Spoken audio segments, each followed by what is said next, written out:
Yo! Welcome back to One More Mana. My name is Derek, and today we're getting into another exciting deck tech. It seems like preview season is just non-stop. We went straight M21. I haven't even seen a Jumpstart booster pack yet, and we're already at Double Masters because Magic waits for no one. And Double Masters really have had a very up and down, a roller coaster of a relationship for me with Double Masters, because my first exposure to Double Masters was seeing the VIP boosters and seeing that there were going to be $100 booster packs. I realized I just wasn't that important of a person, apparently, because those were definitely not for me, but kind of took a 180 once I started seeing all the previews for Double Masters, because that set looks amazing. The reprints in there are absolutely insane, and there are so many decks I now want to build, and we'll have the chance to build in paper because all these cards are getting reprinted. Now, one thing about the set in general is there's kind of a general theme throughout it. Besides just amazing cards that needed reprints, artifacts are everywhere in this set, and it just so kind of by coincidence just so happened that I've been building a Bosh Iron Golem deck for the last few weeks, and it just so happened as I started building it and getting cards that all these spoilers dropped. So it is just perfect timing to go ahead and deck tech Bosh Iron Golem.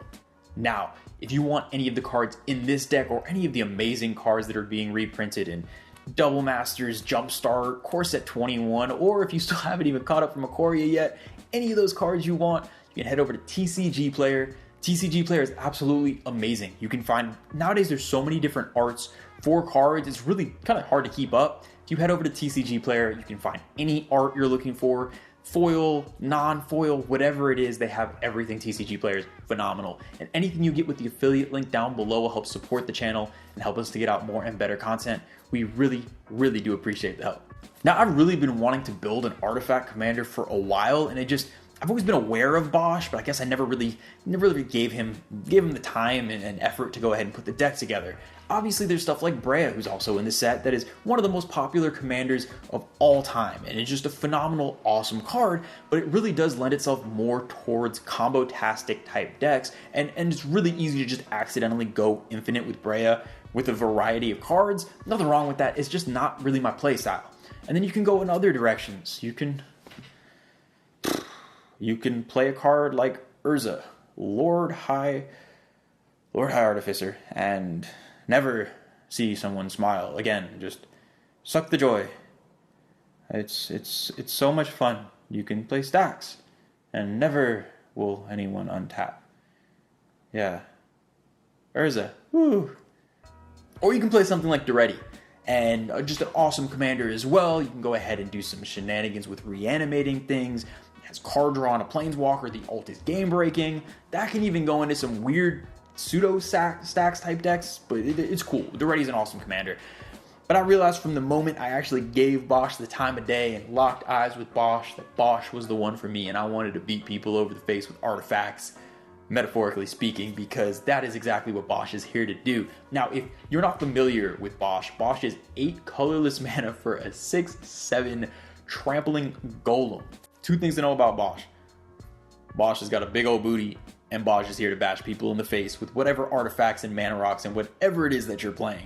Because Bosh's activate ability is awesome. It's 3 in a red to sacrifice any artifact. You basically fling it and deal damage to any target equal to the artifact's CMC, which flavor-wise is just phenomenal. Basically picking up whatever artifacts you play and chucking them at opponents. It is flavor great, and in function also pretty awesome because it allows you to always have this source of removal built into a commander with a sack outlet. It's just a lot of fun. Now, for this particular build of Bosh, it's got a lot of things going on. It's a very versatile deck. The way I wanted to build Bosh is have some aggressive elements, have some almost Voltron type elements to go ahead and try to punch people with Bosh himself. And you can do that early game to try to take a player out, is trying to get Bosh out as fast as possible and start punching people. But if that doesn't work, there's a lot of value in the deck as well. Tons of artifact value shenanigans to go ahead and recycle artifacts that you can repeatedly just fling at people, fling at creatures, and control the board. And if all else fails, I'm even gonna include some weird little combo things that we can do as well, very, very late game, that if all else fails will allow you to kind of sneak out wins in otherwise lost situations. So with the creatures, we're going to have kind of a few different categories that fit along with our game plan. So I did mention that there is going to be some sort of aggressive, kind of attacking with Bosh type aspect to the deck, and we have a few cards that fit that. Something like a Thopter Engineer is phenomenal. It gets out, it gets us an artifact, a little Thopter that we can use for sack fodder for different things, obviously not the Bosh himself, but it gives our artifacts haste, which is phenomenal because we can immediately bring Bosh out and start swinging. And again, a 6/7 trample commander is no joke, especially when you have something like this next card, an Arcbound Ravager, which is just such a fun card. This is one of those cards you can really go all in with, where when you get a sack outlet and an Arcbound Ravager, well, itself is a sack outlet, you can go ahead and start sacking a bunch of artifacts, stack +1 counters, and eventually move stuff over to Bosh and just start punching people. You can get exactly the commander damage you need and just hit people with it. I love this, and I realize Bosh, typically you want to be flinging things, but I really like the idea of attacking as well, putting pressure. Now, if that doesn't work, next thing we're going to go ahead and do is look at the value we can get throughout the game, and this is really where the deck is going to live most of the time. We want high CMC creatures with huge value either entering or leaving the battlefield, so we can play things, get value, fling them, and control the board or be hitting people with Bosh.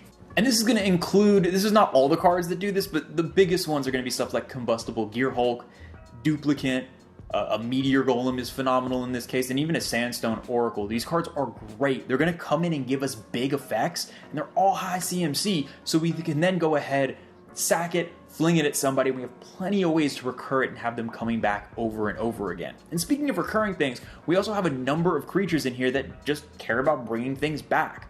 Stuff like a Mirror Retriever, a Scrap Trawler, a Junk Diver. These are all different types of creatures that when you start killing off your stuff, sacking your stuff, you can keep an engine going and make sure you're not down on card advantage, because it can be tough. If you're just sacking your board to fling things, you just don't have a board left. But if you're constantly recurring things and getting things back to your hand, you won't run out of resources with some of these, and you can get into these non-infinite loops of play it, sack it, get this back, play it, and stuff just gets crazy, and it really allows you to have those explosive, crazy turns late game when you just keep recurring things.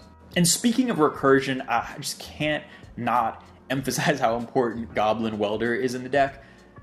I'm giving it its own category. I know I already talked about recursion, but this is going to be one of those decks, and it's going to sound weird, but when Bosh dies a lot of the time, you're going to want to leave it in the graveyard almost as often as you send it to the command zone, just because this deck has so many ways to bring things back.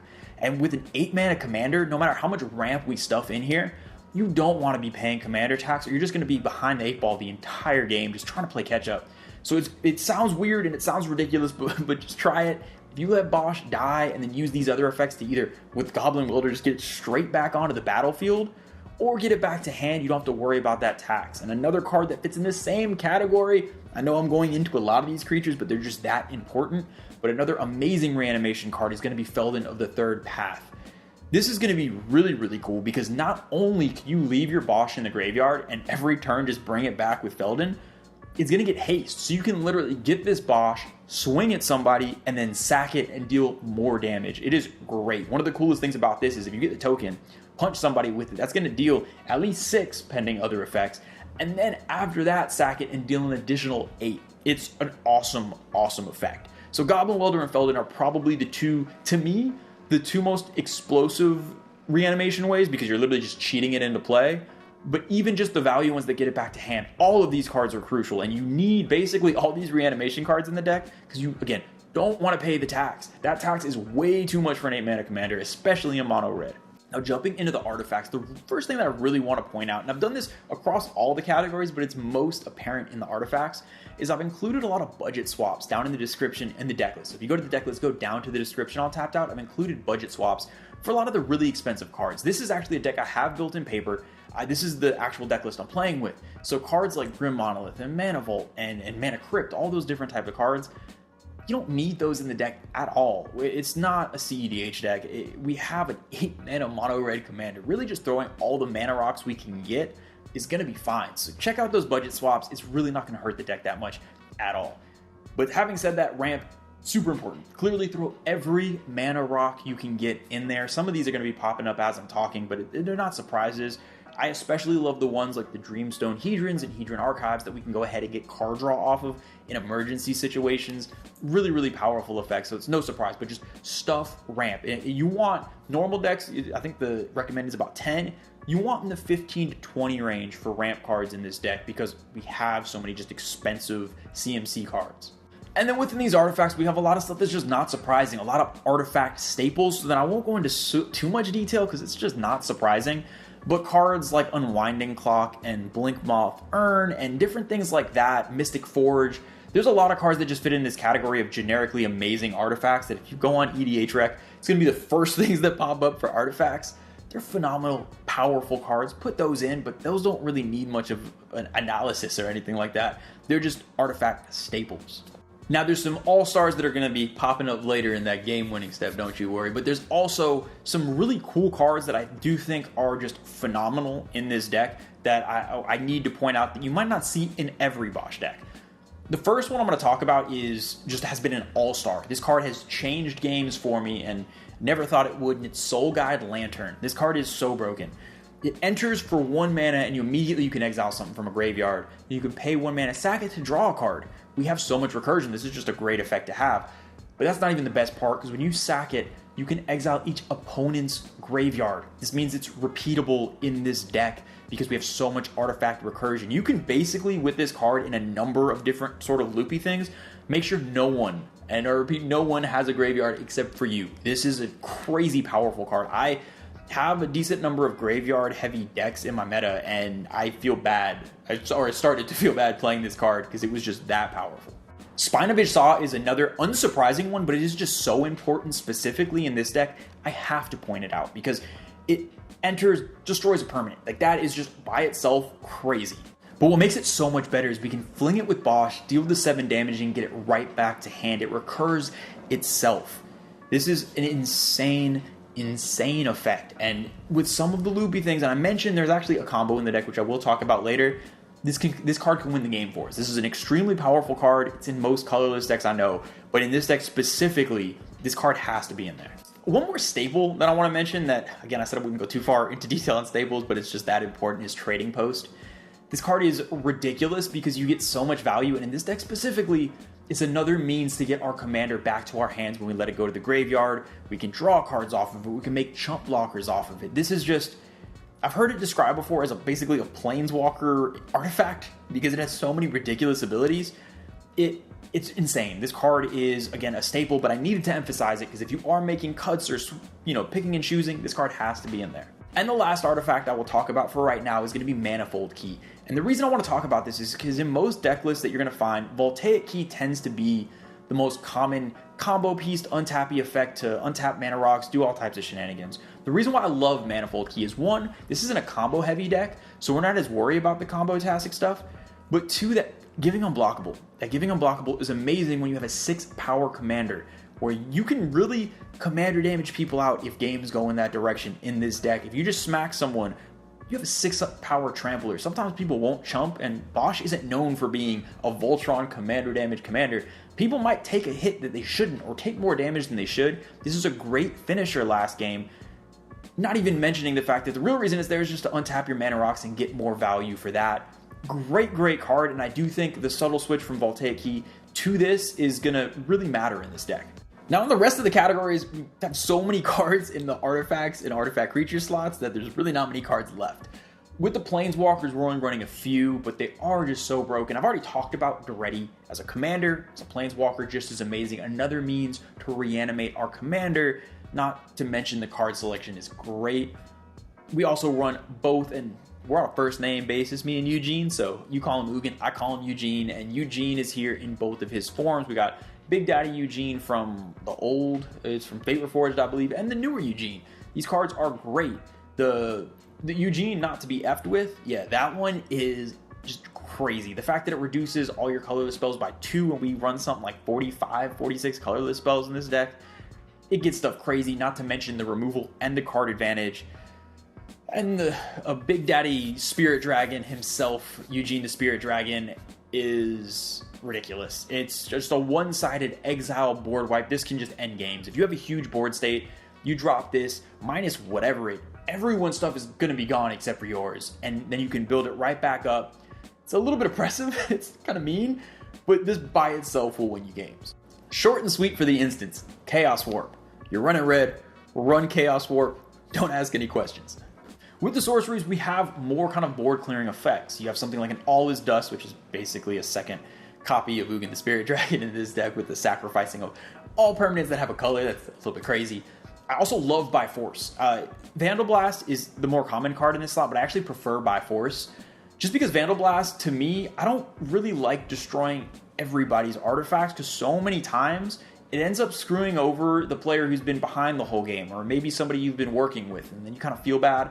By Force, I always say this, play petty, don't be petty. By Force lets you act that out, because you can specifically be super petty, and if someone's been attacking you all game and removing your stuff, you can specifically pay the right amount to just remove their artifacts. I love the card. It's much cheaper than Vandal Blast too, and I do prefer it in a number of decks. And then Saheeli's Directive is, it's surprising this card doesn't go to the game-winning step, but it's just so powerful, but there's already so much in the game-winning step. This is just a great card. We run something, again, like 45 artifacts in the deck. You pump mana into this, it's basically our Gen Wave. Super powerful card, and if it doesn't so much serve as a game ender in the deck, it's a great way to refill the board if anyone does Vandal Blast you or anything like that.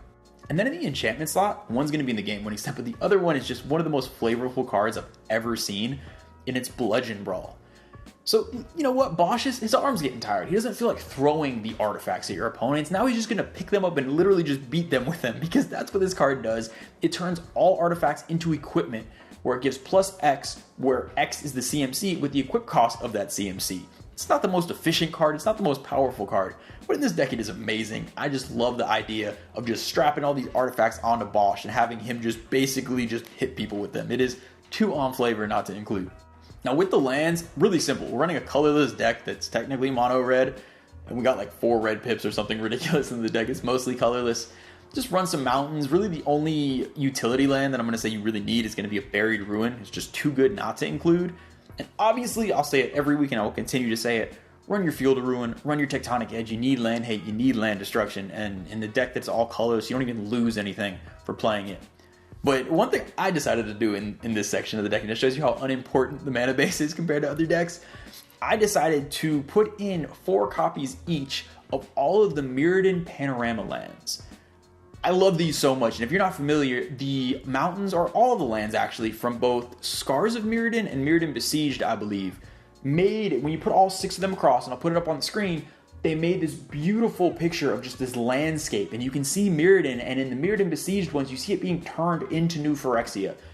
Obviously, I am a huge fan of Phyrexia, so just, it's beautiful. It's telling a story in the art of your basics. I love it. It's my little way of assembling Exodia within the deck, where I basically just go ahead and every game I'm trying to get at least one of each so I can assemble this just beautiful picture in front of me. Kind of one of them little mini games I threw in the deck. It is great. I even put the Tron lands in here. No way to tutor them out. 1 copy of each. Again, shows you how unimportant the mana base can be. Just run whatever lands you want. You have a lot of freedom in this deck because everything's colorless. Now it is time to go to the game-winning step. How are we about to win the game? And there are so many fun ways, and I'm going to break it down kind of how I outlined it before. So the first way is going to be by hitting people in the face with Bosh himself, not yet throwing things at them. And that's going to be with cards like Arcbound Ravager, where you can sack your board, pump Bosh up, and hit people. You can run something like an Ember Cleave, which I love so much in this deck. Get Bosh to the right amount of power, whether it's with, a number of effects. Give him double strike. He's already got the trample. Yeah, this is, Ember Cleave is scary. With the flash, we have a bunch of little artifact creatures we don't mind just swinging away with and them dying, because most of them recur things. Ember Cleave is an insane card. There's another one that's sort of Ultranish that I do want to save actually for a little bit. But yeah, we can punch people with Bosh, and I think that's a very fun way to win in the deck, and especially in more casual pods, it's going to work very well. But the second way to win the game is going to be that next stage, and that second way to win the game is going to be through throwing things. We just want to throw things at people, and that's what we're trying to do. And with throwing things, it's hard. You got to deal a lot of damage, and the best way to speed that process up is going to be with a couple cards. 1, Fiery Emancipation. Yeah, not much has to be said. This card, I've gotten it out of a few games. It is one of the most broken cards I've ever had the chance to play with, and in the most fun way possible. This speeds that clock up real fast. Flinging Bosh himself will immediately deal 24 damage. Now, it's not commander damage because it's not combat, but 24 is enough to make a big difference. And yeah, the clock speeds up real fast. And if you want to speed up the clock even more, we got a grafted exoskeleton in here because you know we had to take our weekly trip to Phyrexia. Yeah, that makes it even easier. We have a number of spells. I think there's a few in here. Just fling one thing, immediately kill somebody with Infect. Yeah, you know I couldn't leave that out. It's just too good to be in here. And it's on flavor with the whole Mirrored and Besieged type thing with your basics. It's all telling that one story. It's all on flavor. It's all Phyrexian, and I love it. Now, for the last way to win the game in this deck, let's just say that early strategy of trying to like literally hit people with Bosh didn't work out too well. Then let's go ahead and say the whole concept of flinging and trying to get in that infect damage or that triple damage, you weren't able to get that going. How can we pull out a win late game? And we have plenty of ways to do that. Now, the single card that's going to do that for you is going to be something like a Scrap Mastery. Hey, you already know. It's your boy, Scrap Mastery is ridiculous. It's a living death for your artifacts. And whereas most decks have high impact creatures, so living death can impact everyone, yeah, not a lot of decks are going to have the type of artifacts you have in here. So it's really going to be almost a one-sided effect. And you can, even without hitting certain combo quote-unquote pieces or anything like that, you can really just take over the game and win out of nowhere with the Scrap Mastery. It's that powerful. But in addition, and I don't normally do this, I do have a combo in here that is technically infinite but limited in the way I built it. I wanted to have some sort of combo that was just a way to get a bunch of Bosh activations without just ending the game on the spot. So what I decided to do is I'm running the KCI, so Park Clan Ironworks, Salvaging Station, and that Manifold key I talked about earlier.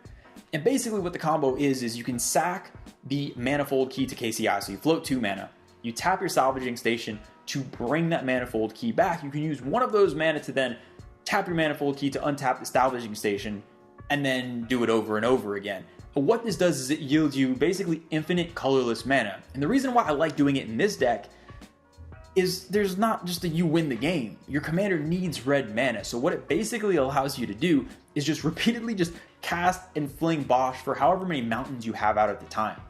It's great, and the reason I love it so much is because it is limited within that. And once you run out of mountains, you're basically done. You can play Bosh again, but you don't really have a way to just win with that mana. And for some people, they're not going to want that. There are plenty of ways to make infinite mana of any color and just win, but I kind of like this infinite, pseudo-infinite thing going on where you don't just win the game on the spot. People have a chance to respond, but you know what? If you make it back to your turn and no one can, then you're probably just going to win the game. You might just win the game right away.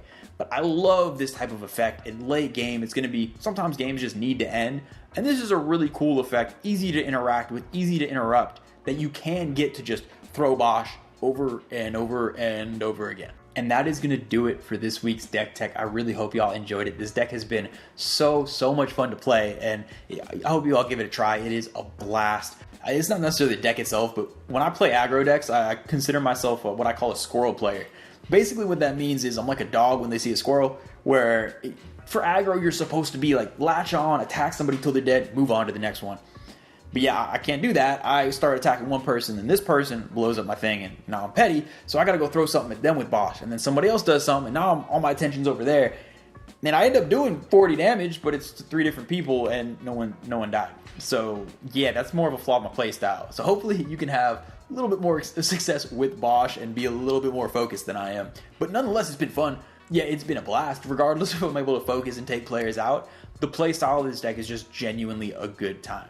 Now, as always, a huge shout out to all the patrons. We love and appreciate y'all so much. And a big welcome to everybody. I know we have a lot of new viewers to the channel right now. It is an exciting time. There is so much content coming, especially because Double Masters is just crazy. It seems insane. There are so many, just based on the reprints alone, there's like 5 or 10 decks that I want to build. It is ridiculous. So tons and tons of stuff to come. Let me know down in the comments below, what are your favorite cards that were just reprinted? What decks are they inspiring you to build? And what decks you might want to see in the coming weeks? But yes, so much to come. But until then, I will see y'all next time.